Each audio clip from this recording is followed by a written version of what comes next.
Thanks for downloading Pave the Way Podcast. On this show, your host, Greg Helbeck, interviews the top minds in real estate, business, and personal development to help you crack the code so you can grow your business and, more importantly, grow your life. Get ready for another game-changing episode. If you want to learn how to master your day and become a productivity monster, download Greg's free guide on daily personal productivity for free at www.pavetheday.com. That's Pave the Day, spelled DAY.com. Now it's time for today's episode. Enjoy.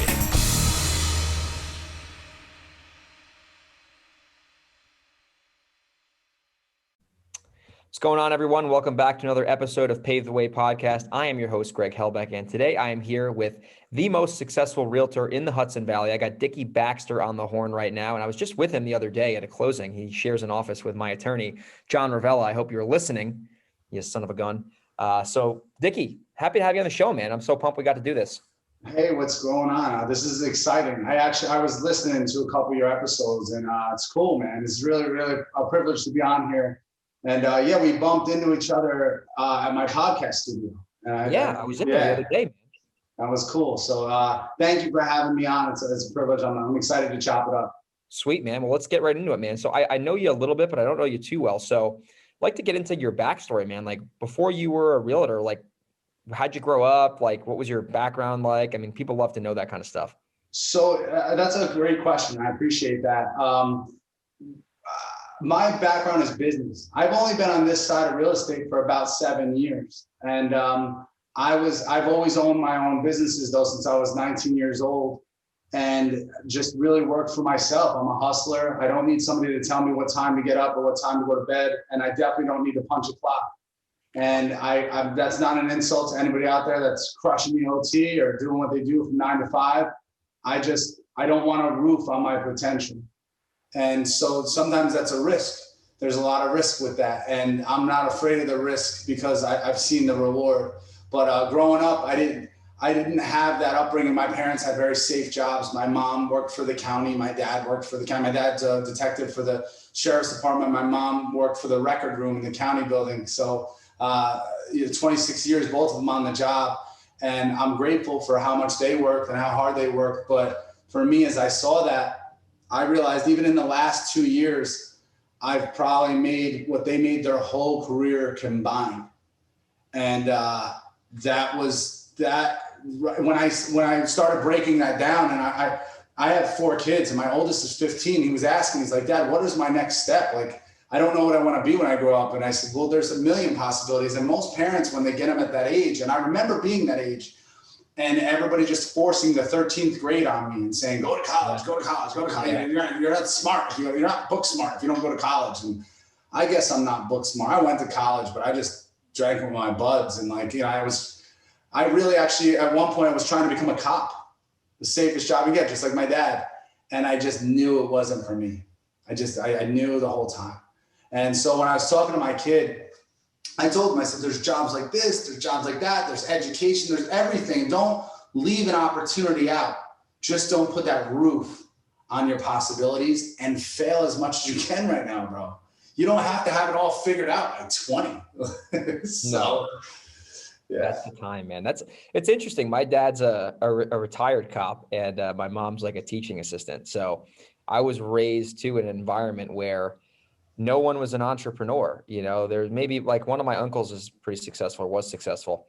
He's deceased, but I was not aware of that type of stuff. And kind of like you, I had to figure it out on my own. And it's funny, you're saying some things. I'm like, man, that was going through my head too. Like, I never wanted anyone telling me what to do. And I would demonstrate that in school, and I demonstrate that in like sports. I was a little bit of a combative person. And, at the time, I thought it was a negative thing, but now it's pretty positive that I try to be respectful with people, but I'm stubborn. I want to get my way, and I want autonomy. And I think you and I were talking in your office the other day about freedom. We do this for the freedom. A lot of people, they think it's about the money, but the money is just a tool to buy the freedom. You know what I mean? Financial freedom is defined in so many different ways. Another example, I go back to my kids a lot because everything I do is for them, and not like this legacy stuff either. I just love being a dad. It's my favorite thing in the world. And I never I never thought I'd be here. I never even thought I'd be a dad. I just lived a totally different life when I was younger and wanted different things. And that's what changed me was, and I tell my friends this as they're having kids, being a parent doesn't change who you are. It changes what you want. And financial freedom does the same thing. The more you grow as an entrepreneur and the more your portfolio grows and the possibilities become endless, because people get into it and they're landlords, or people get into it and they're flippers, or people get into it and they're contractors, they're whatever their first hustle is.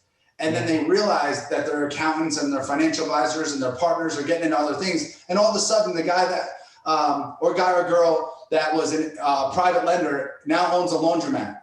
You know, and then owns a car wash, and then his partner's on a Mexican restaurant. You know, like it's all these things that they never thought they'd be in. You know, I'm starting a coaching and consulting company. You got to see our podcast studio. I'm a landlord. I'm a business owner a couple times over right now. You know, there's so many things that we dabble in, and we never thought we'd see those sides of it. And I think just you can't be stagnated by the opportunities that you don't think can arise. You shouldn't limit yourself to those. You know? That's so true. And it's almost like you don't know what you'll be doing until you get started. You know, I think, and that's such a good point, because I see so many people, they're so fixated and they're so like, oh, I just need to be a wholesaler. That was my like freaking demise in the beginning. I was like, I am a wholesaler. And I had all these opportunities where like, if I were to just buy that damn house and if I had a half a brain, I would have made like $100,000 on the freaking property, but I assigned it for 15 to 20 grand, which was good at the time. But like, I put myself in this box, you know, you have to be the best you.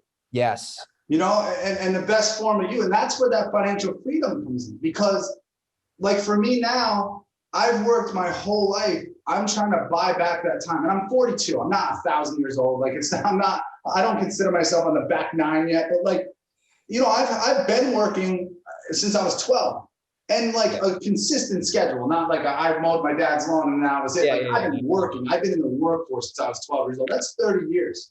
Yeah. And so I don't think I have another 30 good years. You know what I mean? I hope so, but like, I don't think that so I want to buy more of that time now. Not that I'm not grateful for all the clients I have and all the hustles that I'm in, but I have to the money that I've made to be more passive or be even sometimes more aggressive on the long-term end, so that I can keep scooping and maybe someday not be holding the spoon. Absolutely. That's so true, man. So let's transition right into our second part of the show here. I mean, the thing that, you know, I'm not too familiar with brokerage. I have some pretty successful broker friends, including you, but you know, I've always been from the investor side of the table. So I think I want to spend some time for sure that, you know, on really what it takes to be a successful agent, because, you know the stat, a lot of people get their license and they don't make any damn money. Barrier to entry is super low. You can get your real estate license in like 3-4 weeks. So I want to get into like, man, what does it take to make a ton of money as a broker? Because a lot of investors, and I just want, before we get into that, like when I got started, a lot of investors gave the agent this bad, oh, you don't want to be an agent. Oh, you don't want to deal with agents, like this stigma. And I'm like, I never understood why they were talking that way. And I'll tell you what, I've made a fortune working with agents, because it's like, it's insane. So, I mean, what does it take to really crush it as an agent? Because you're cleaning it up in the Hudson Valley, man. Well, so you worked with Edwin before, right? Edwin Rodriguez? Yep. Great guy. That's a good example of a great realtor. You know, Edwin is a friend of mine and I have a lot of respect for him. And there are great agents. So fact of the matter is there's like 15 or 16,000 agents in the Hudson Valley. What other job in anywhere do you see that many people doing the same job other than like lawnmowers? Like that's just an insane amount of people competing for the same work in an area, right? And in an area like this that's so sought after. Out of those thousands and thousands of agents, I probably would say there's about 250 good agents, in my opinion, productive, producing agents that are going to consecutively make a living at this, not have 2 or 3 good years and just give it up. Yeah.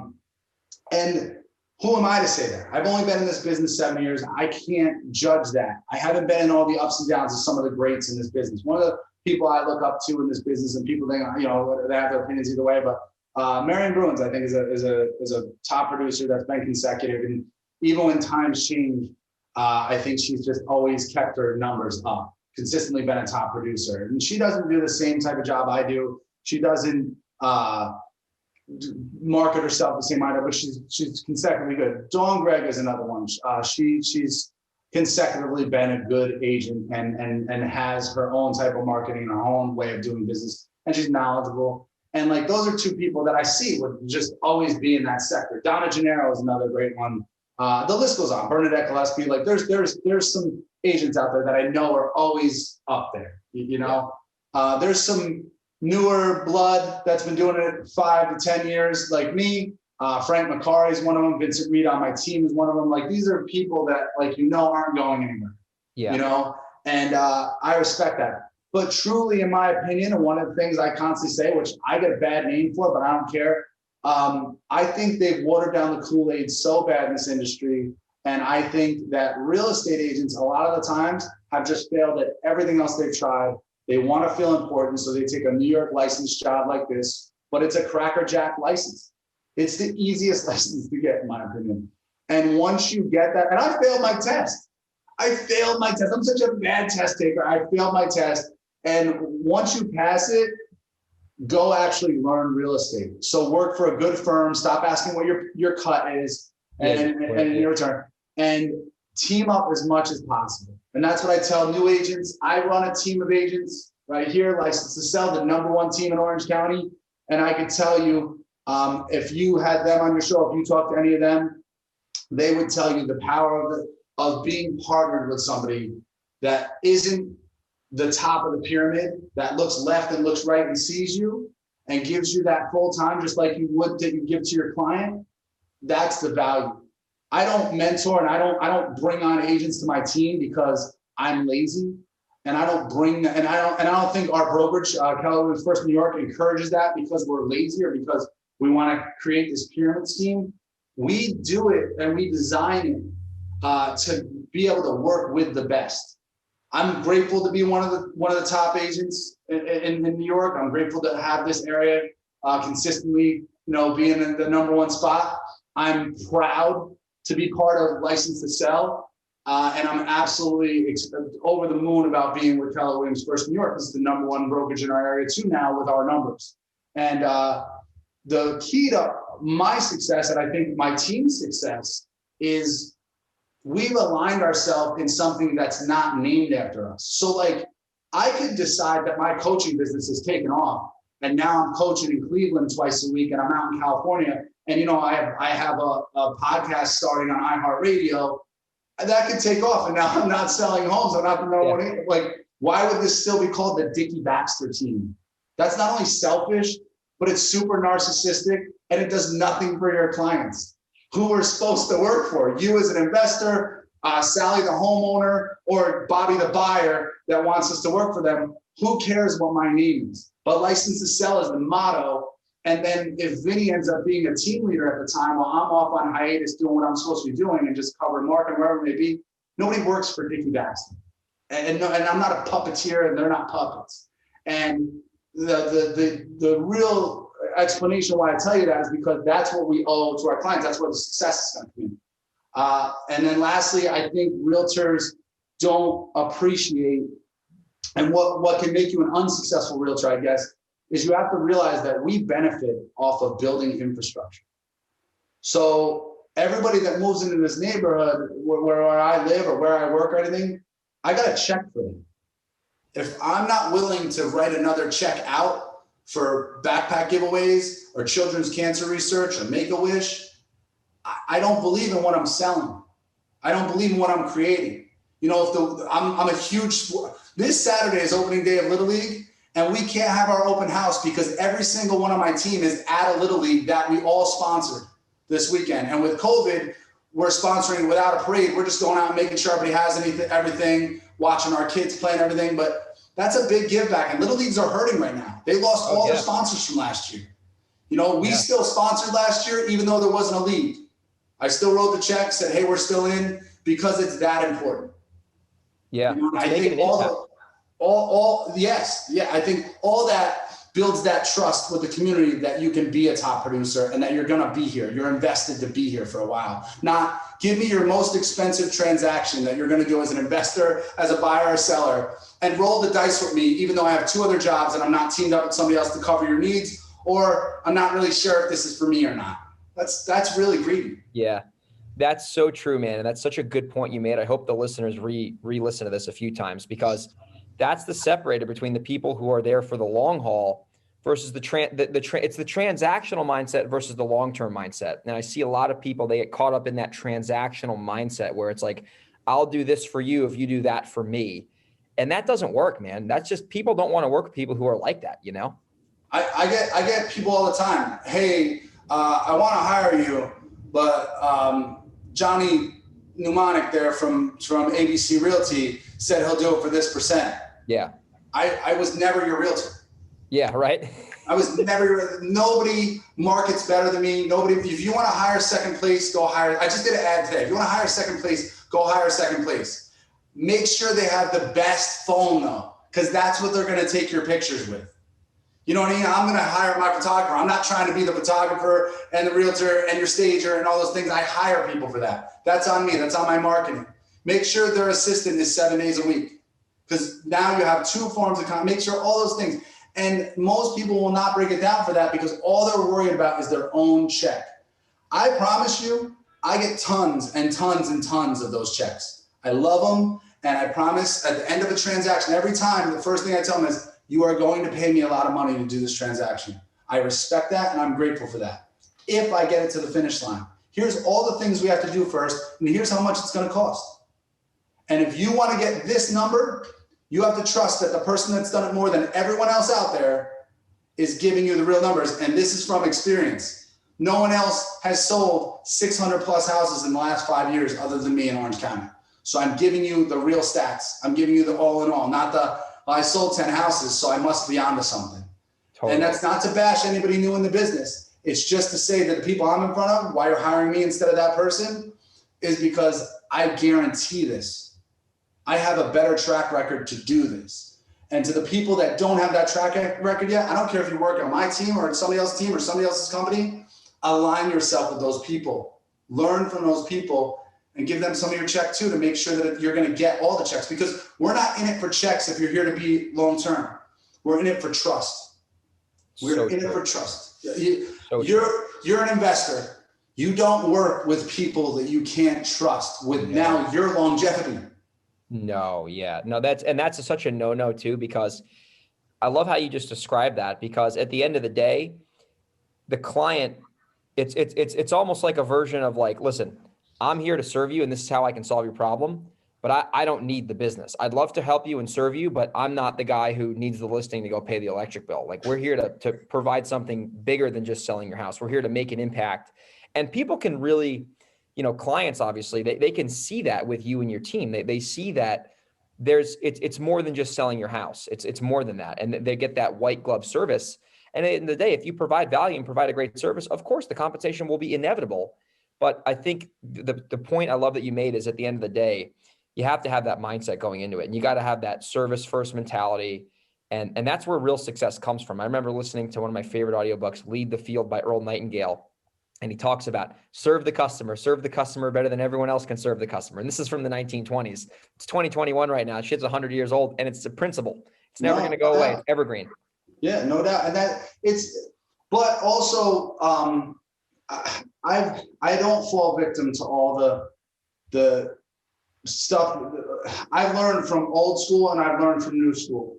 I don't put down technology. I don't let myself be antiquated. But there's a value in people that have been doing this for 50 years. Recently, just in the last couple of weeks, a gentleman had passed. And he was a paver, and he has a family of pavers, blacktoppers. And his name was Leroy. And he was, to me, one of the smarter business people in our area. And he would always be in Stewart's. Whenever I go in there, he'd be in Stewart's, having a coffee with other old guys, just chopping it up.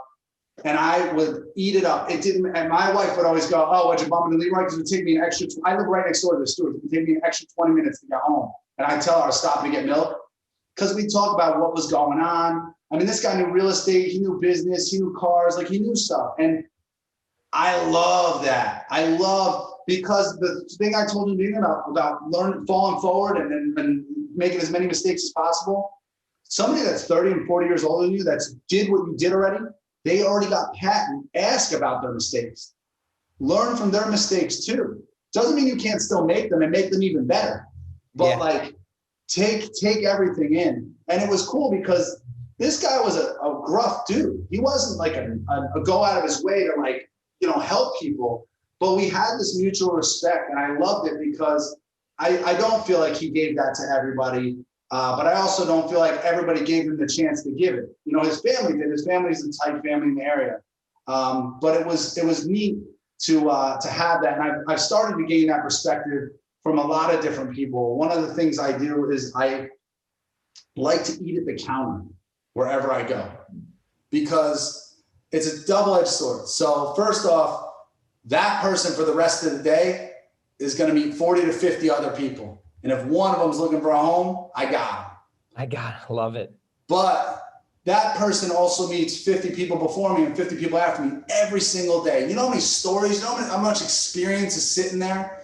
And I just love hearing it. I love chopping it up, and I love meeting the people. And in any business I've ever been in, I found that to be a very successful tool for becoming better in business and just becoming a better parent, a better community member. I've just caught so much from doing that. You know, when the guy that owns the gas station or the place that you get your coffee, you go in there and ask how your day is going or how's it going, I really have the conversation. I stop and have a 5-minute, if there's no line, I have a 5-minute conversation with them as much as possible.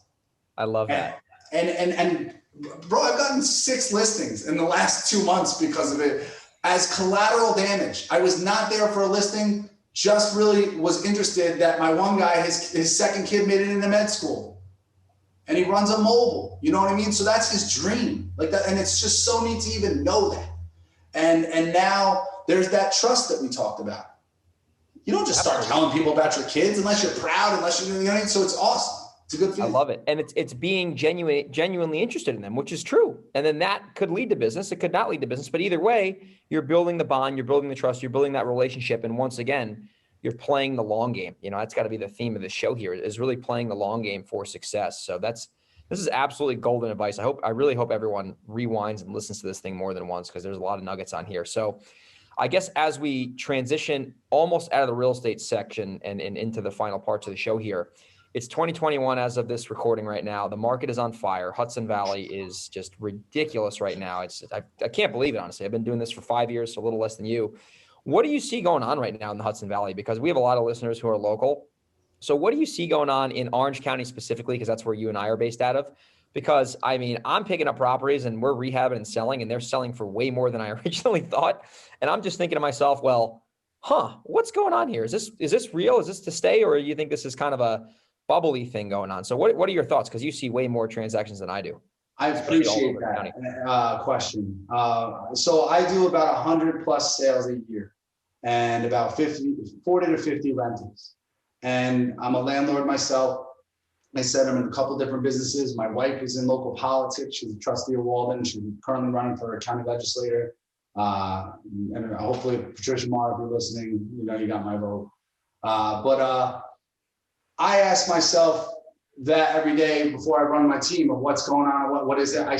I'm doing your podcast today. I sit on a panel of experts. I do a few podcasts across the country as a guest to talk about these different motions and actually to learn a lot about the West Coast and about what's going, because you watch the patterns and you have to know what's going on over there to know what's going to hit here as well. And I don't get the feeling that we're in a bubble. I will be very honest with you. I don't get the feeling that we're in a bubble, but I do feel like we're going to plateau. I do feel like we're going to hit a equity bubble a little bit. Yeah. Where people are going to have to make sure that they got the best interest rate on the properties they bought and held, because you're probably going to have to hold those for the next 10 years to have them make sense. That makes sense. And you're buying over asking price. So how do we substantiate that? Longevity in the housing market, not the economy, because the economy, there's too much in the media. The economy is going to go up and down.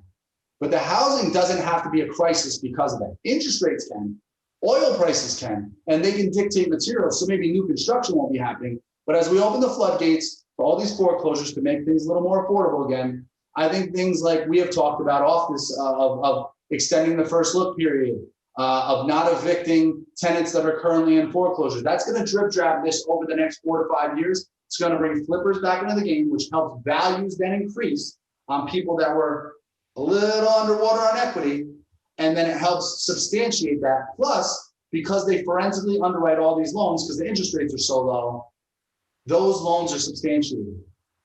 If we see a housing crash, there are so many things that are way worse going on, because unemployment would have to be through the roof first. And then we have way bigger problems. And we already do have bigger things to focus on and cure right now. We have, and I'm not trying to be political, but we have things on our borders. We have things, with COVID and stuff that have to be focused on and fixed right now that are probably more important than worrying about this. And I feel like we're substantiating the money enough that we're not in that bubble. We just have to really make sure that jobs stay on point.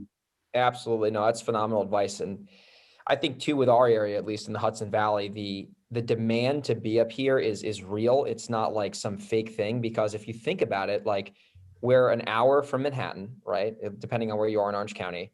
And that's the perfect spot to where if you work in the city and maybe you don't work there 5 days a week anymore, maybe you go in twice a week, it makes that much more sense to get involved up here, because it's that perfect location. You got the scenery, you got the mountains and everything. So it's a beautiful area. I really love it here. It's amazing.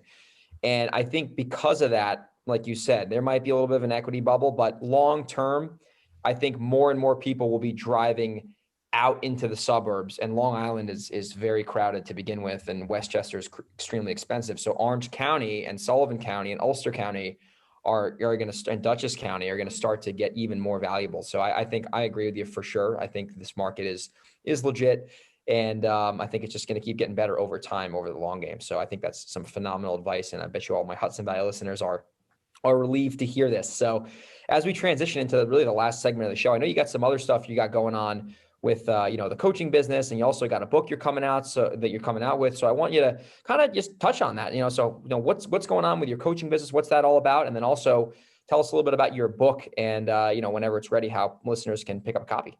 So Henbrook's coaching, business coaching and consulting, we just got all the licensing started with that. But that is going to be, we'll be talking off of this too as well, Greg, about an opportunity with that. But we're going to be bringing on and recruiting coaches all around the country to do business coaching and consulting. We're going to offer those services to people all around the country. We're also going to be doing panel expert speaking all around the country as things open back up and or virtually. My new office, Keller Williams, First New York License to Sell office, shall be opening in May, and we'll have a Zoom room that we're going to be able to host from as well. And you'll be able to just be sitting, thanks to Seamless Tech, you'll be able to just be standing in a room. Cameras will follow you. You'll be able to talk to panels all over the country via Zoom or StreamYard. So that's something to look forward to as well. We'll be doing the How to Be Flipping Successful seminars from there as well. And that's something for only $30 that you can learn to be a flipper or learn to be a realtor that can represent flippers. And it's a great value there. And then I do have the book coming out too, Born to Sell. And that's funny because that's my license plate on my car as well. But Born to Sell will be hitting, we're told September, we should have everything back and ready to go. I will have more information on that on my social media. You can find me at Dickie Baxter on Facebook or the NY Tattooed Realtor, hashtag NY Tattooed Realtor on Instagram or Facebook as well. And you can find us as License to Sell on all forms of social media and licensed2sellny.com on TikTok and also on the interwebs. I love it, man. You're a great marketer, man. I love it. I see your stuff all over the place. I follow you on social media. So you're definitely a phenomenal marketer. So the best way to reach you would be at NY Tattooed Realtor on Instagram, because my assistant will put this in the show notes. Instagram, I think, is probably second best. You can message me on any of my Facebooks, or you can just call me or text me anytime, 845-494-4715. And that is the backbone. You can get me anytime. If I'm on another call, just text me. I will call you right back. But that's probably your best way. My social media game is on fire, and I do organically. It is me checking all those all the time. But I get hit with probably 50 DMs a day on each form of social media. Plus, I'm an 8-day-a-week realtor. So they're not done till about 10 o'clock at night. You want to get me instantly, call me.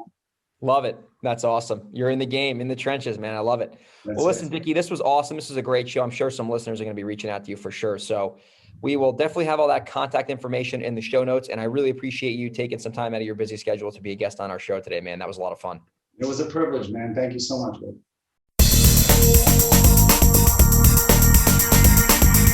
Thanks for listening to another episode of Pave the Way Podcast. We hope you got value from today's episode.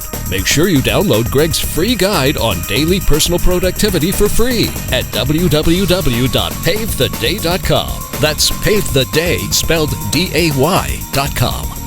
If you have any questions or want to reach out, head over to www.pavethewaypodcast.com. We'll see you on the next episode.